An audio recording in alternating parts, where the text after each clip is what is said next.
Bem-vindos sejam todos. Muito obrigado pelo carinho que os amados irmãos têm pelo meu conteúdo.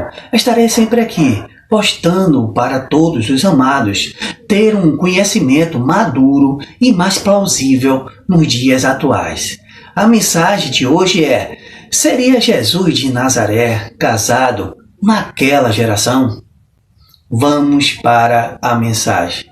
A confirmação da autenticidade de um papiro que sugere que Jesus era casado reacende a polêmica, mas o que podemos realmente saber acerca do assunto? O recente anúncio de que cientistas comprovaram a autenticidade de um antigo papiro que traz as informações de que Jesus teria sido casado reacendeu a polêmica sobre o assunto.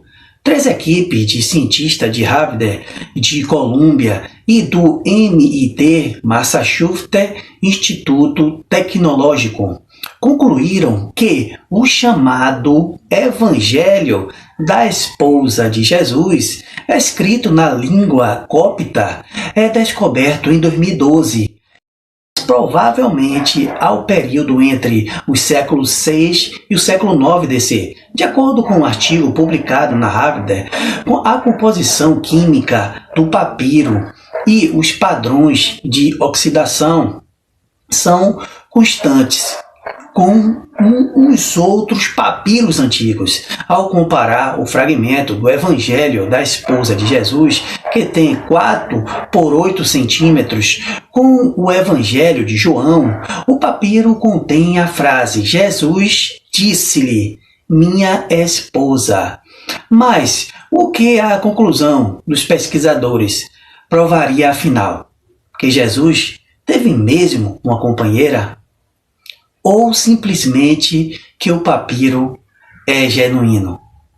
A notícia da suposta autenticidade desse documento, embora não dê seu conteúdo, atraiu enorme atenção dos acadêmicos depois de ele ter sido exposto em um público numa conferência sobre língua copta que acontece em Roma, porque nele pela primeira vez, Jesus de Nazaré fala da minha mulher.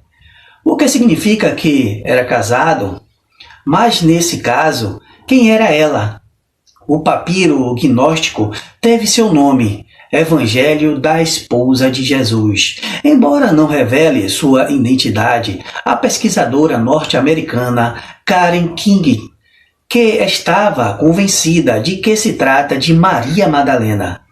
Mas só agora ele foi confirmado como original, coincidindo com o debate aberto pelo Papa Francisco, ao afirmar que a Igreja precisa de uma nova teologia da mulher.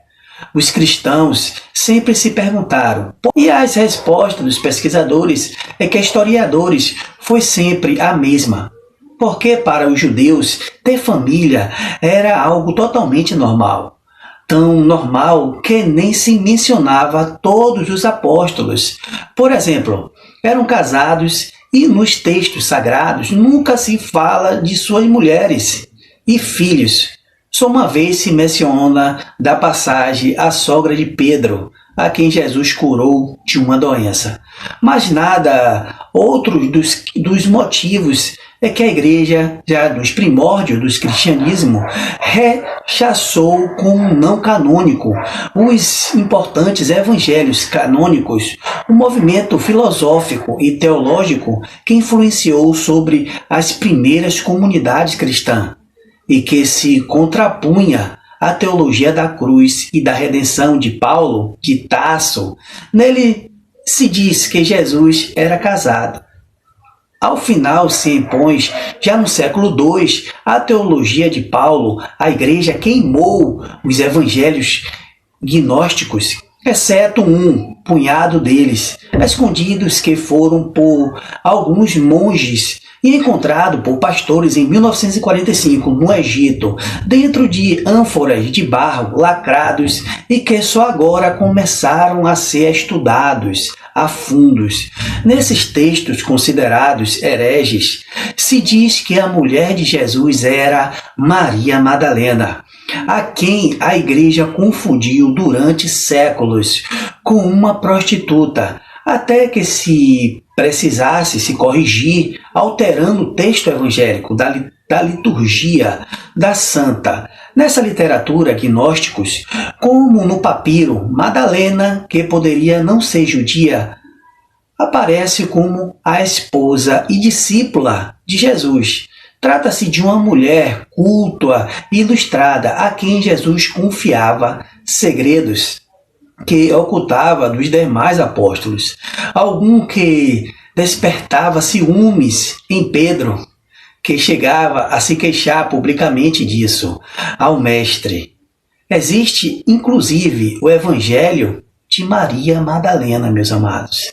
Esses textos contam que Jesus beijava a boca de Maria Madalena, algo que nessa filosofia tinha um duplo significado: amor, sexo e transmissão de sabedoria.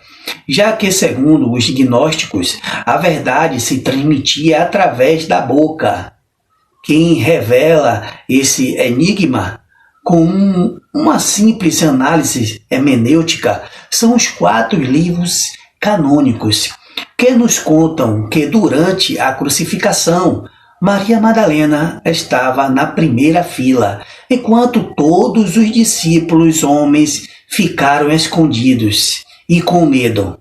Se é de fato uma veracidade da história, eu não sei, mas a história está aí para vocês tirarem suas conclusões.